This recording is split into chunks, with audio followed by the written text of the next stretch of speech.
Surguja news में आप सभी का स्वागत करती हूँ। इस वक्त मेरी मौजूदगी है गोधनपुर में स्थित एक शिव मंदिर में, जहाँ पर योगेश्वर महादेव सेवा समिति के द्वारा 7 दिवसीय शिव महापुराण कथा का आयोजन किया गया है। आज हम कथा का श्रवण करेंगे और श्रद्धालुओं से भी बात करेंगे।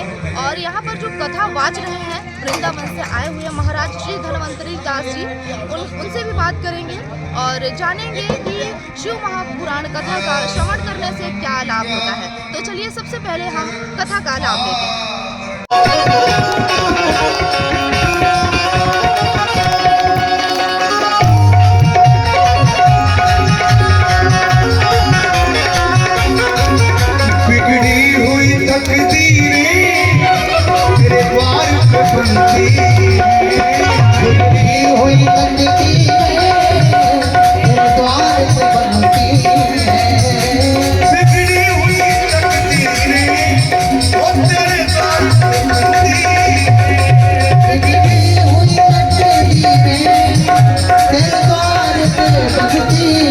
राज्य में एक ब्राह्मण ने किसी देवता को प्रसन्न किया और देवता ने प्रसन्न होकर ब्राह्मण को एक फल दिया, अमर फल। अमर फल को खाओगे तो अमर हो जाओगे। ब्राह्मण को आशीर्वाद दिया।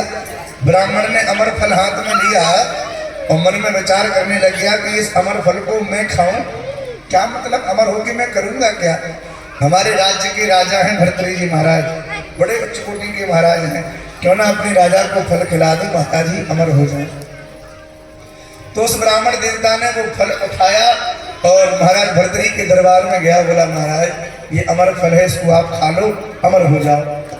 तो भर्तृहरि जी ने जैसे ही देखा अमर फल, बड़े प्रसन्न हो गए। जैसे ही फल को खाने वाले थे कि मन में विचार आया कि अरे इस फल को मैं क्यों खाऊं, मैं अपनी पत्नी पिंगला से इतना प्रेम करता हूँ, क्यों ना मैं अपनी पत्नी को दे दूं, वो अमर हो जाएगी तो धारा अच्छा रहेगा। मैं मर जाऊं तो मर जाऊं पर मेरी पत्नी तो जीवित रहे। और देखो अमर फल खा लेगी तो जैसी आज है ना ऐसी ही बनी रहेगी, ना तो बूढ़ी होगी ना बच्चों का, ऐसी बनी रहेगी। तो महाराज भर्तृहरि जी ने वो अमर फल अपनी पत्नी पिंगला को दे दी। पिंगला ने अमर फल हाथ में लिया, मन में विचार किया कि इसको मैं क्यों खाऊं, अरे मैं अपने प्रेमी को क्यों ना दे दूं। इनकी पत्नी जो पिंगला थी, उनका प्रेम महाराज भर्तृहरि जी के साथ नहीं था, केवल नाम की पत्नी बन के बगल में बैठती थी, पर पिंगला जी का प्रेम उसी राज्य के सेनापति जी के साथ था। तो पिंगला ने सोचा कि इस फल को मैं अपने सेनापति को दे दूं, मेरा प्रेमी अमर हो जाए। सेनापति को दे दिया। सेनापति ने फल हाथ में लिया, मन में सोचा उसको मैं क्यों खाऊं, मैं अपनी प्रेमिका को दे दूं। सेनापति जी का प्रेम महारानी में नहीं है, सेनापति जी का प्रेम उसी राज्य की सबसे सुंदर जो वेश्या थी, उस वेश्या से प्रेम था। सेनापति जी फल लेके वेश्या के पास गए, बोले देवी ये अमर फल है, खा लो तुम अमर हो जाओ। वेश्या ने अमर फल हाथ में लिया और मन में विचार किया कि इसको मैं क्यों खाऊं, मैं क्यों ना अपने जिनके लिए मैं वर्षों से विचार कर रही हूँ कि कभी राजा मुझसे प्रेम करें, मैं भर्तृहरि महाराज को ये फल दे दूं तो कम से कम महाराज मेरे प्रेम को स्वीकार तो कर लेंगे। और वो वेश्या उस फल को लेके महाराज भर्तृहरि के दरबार में गई। महाराज आपके लिए सुंदर उपहार लाई हूँ, कृपा करके स्वीकार कर लो। भर्तृहरि जी ने कहा कि क्या उपहार लाई है भाई। वेश्या ने कहा महाराज आप सदा सदा के लिए अमर हो जाओ, इसलिए हम आपको अमर फल लाए हैं। महाराज ने जैसे ही सुना तो महाराज के तो कान खड़े हो गए, अमर फल तुम्हारे पास कहाँ से आया। उस फल को जैसे ही देखा तो देखने में वैसे ही लग रहा था। वेश्या से कहा कि देवी ये फल तुम्हारे पास कहाँ से आया। सेनापति ने वेश्या को आंखें दिखाई कि बताना मत। और भाई बात है, जो व्यक्ति झूठ बोलता है ना, अच्छा एक पहचान हम आपको बताएं, किसी व्यक्ति से आप बात करोगे और यदि वो बात करते समय अपनी आंखों को इधर उधर घुमावे, बोले कुछ निकले कुछ, समझो कुछ न कुछ बात बना रहा है, ये बात स्वाभाविक नहीं कह रहा है। बहुत से लोगों की आदत होती है, बात करेंगे तो वो यहाँ देखेंगे वहां देखेंगे, फिर वो अपनी बात करें, नेत्रों में नेत्र डाल के जो बात करे समझो ये स्पष्ट बात है। अब उसकी जीभ लड़खड़ाने लगी, वो बोल ही न पावे। महाराज भर्तृहरि को क्रोध आ गया, तलवार निकाल के उसकी गर्दन के ऊपर धर दी और कहा देवी सच सच बताओ, नहीं तो इस तलवार की धार बड़ी तीव्र है, एक बार में गर्दन अलग हो जाएगी। ये फल तुम्हारे पास कहां से आया? उस वेश्या ने कहा महाराज अब भले प्राण चले जाएं, मरने से तो अच्छा है कि बता ही दो। कहा महाराज ये फल आपके सेनापति ने हमें दिया है। महाराज के मन में फिर भी विश्वास नहीं हुआ कि मेरी पत्नी सेनापति को दे सकती है। क्यों? क्योंकि वो बहुत प्रेम करते थे अपनी पत्नी से। महाराज ने सोचा शायद सेनापति जी ने हमारी महारानी के महल से इसको उठा लिया हो, स्पष्ट करना चाहते थे।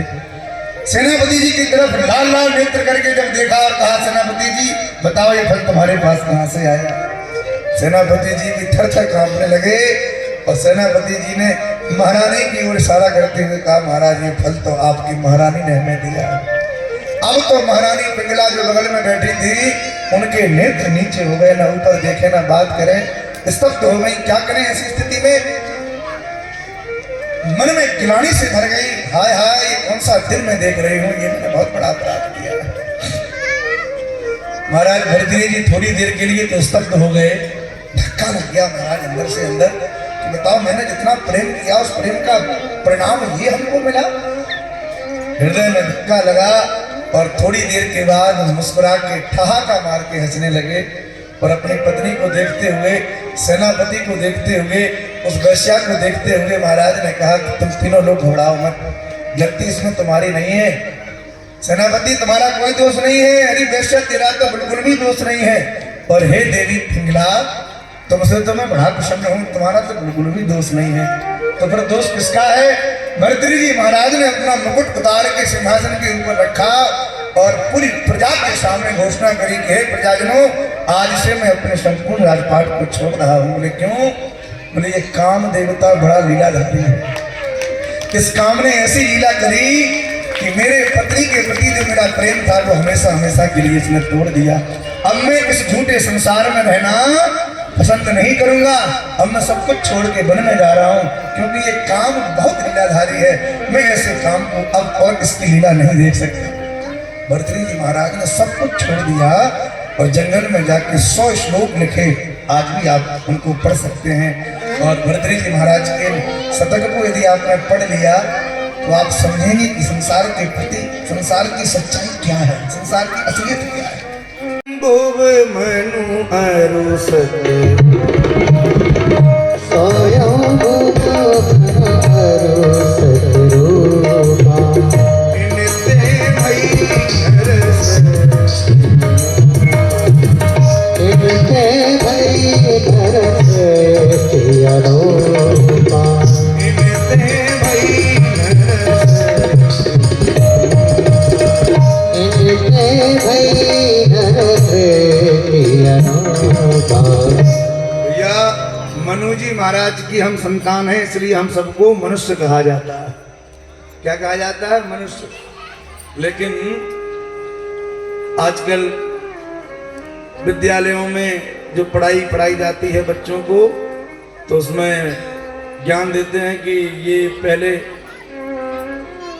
बंदर प्रकट हुआ, बंदर से फिर धीरे धीरे उसने चलना सीखा। पहले उसकी पूंछ बड़ी थी, फिर थोड़ा और बड़ा हुआ तो धीरे धीरे थोड़ी पूंछ और छोटी हो गई, फिर कमर थोड़ी टेढ़ी थी, फिर वो सीधा चलना सीख गया। ऐसे कई प्रजातियों का वर्णन करते करते बानर से मनुष्य को प्रकट कर दिया गया। अच्छा एक बात बताओ, बानर से यदि प्रकट होते मनुष्य, थोड़ा ध्यान से सुनना हमारी बात, तो हमारा जीवन भी बानरों के जैसे ही होता ना।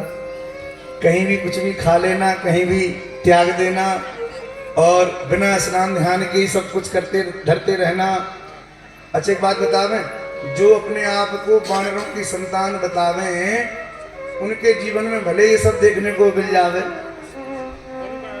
कुछ भी खाओ, कुछ भी कहीं भी कैसे भी रहो, कोई लोक ना लाज, ना कोई मर्यादा, ना कोई जीवन, ना कोई पवित्रता, ना कोई शौचाचार, कुछ भी ना हो जिनके जीवन में, वो भले अपने आप को बानरों की बंदरों की संतान समझें, पर भैया हम मनु जी के द्वारा प्रकट हैं, हम मनुष्य हैं, हम ऋषियों की संतान हैं। इसलिए हम लोगों के जीवन में पवित्रता, धर्म और महाराज धर्म की जो भगवान की व्यवस्था है वो व्यवस्था हम लोगों के जीवन में प्रकट होती है। इसलिए भले जो अपने आप को माने वो माने, पर हम सबको, हम जितने भी सनातनी धर्मावलंबी हैं, हम सबको अपना पूर्वज ऋषियों को ही मानना चाहिए। हम ऋषियों की संतान हैं, हम ऋषियों के द्वारा ही प्रकट हुए। जिस दर पे सबकी बिगड़ी सबकी बिगड़ी बनती है, सबकी बिगड़ी बनती है। वो भी वहीं पर जहाँ जिस दर सबकी बिगड़ी बनती है, सबकी बिगड़ी बनती है। देख तेरी तकदीर बना, तेरी तकदीर बना, उनके लिए कोई बात नहीं। देख तेरी तकदीर बना, उनके लिए कोई बात नहीं। ये लोग उनका वरना, ये तो जवानी है उनका, मुझ में तो ऐसी बात नहीं। जितना दिया भगवान देने मुझे, उतनी मेरी औकात नहीं। जितना दिया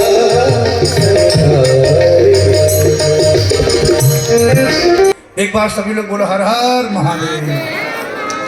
श्री ब्रह्मा जी महाराज नारद जी को अपना ही चरित्र सुना रहे हैं कि हे देवर्षि नारद, एक बार मैं अपनी पुत्री संध्या के रूप को देखकर ही मोहित हो गया। महाराज भगवान की माया बड़ी विचित्र है।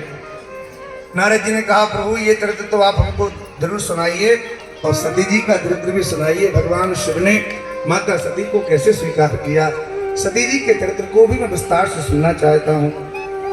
श्री ब्रह्मा जी अपने सृष्टि क्रम के विस्तार को सुनाते हुए नारद जी से बोले कि हे देवर्षि नारद, एक बार मैंने एक सुंदर पुरुष को प्रकट किया जो बड़ा ही दिव्य स्वरूप वाला, अत्यंत मनोहारी जिसकी छवि थी, सुंदर उसका दिव्य रूप प्रकट हुआ। बड़े बड़े ऋषियों के मन को उसने मत दिया। उसके रूप को देखकर बड़े बड़े महात्मा अमलात्मा बलिहार होने लगे।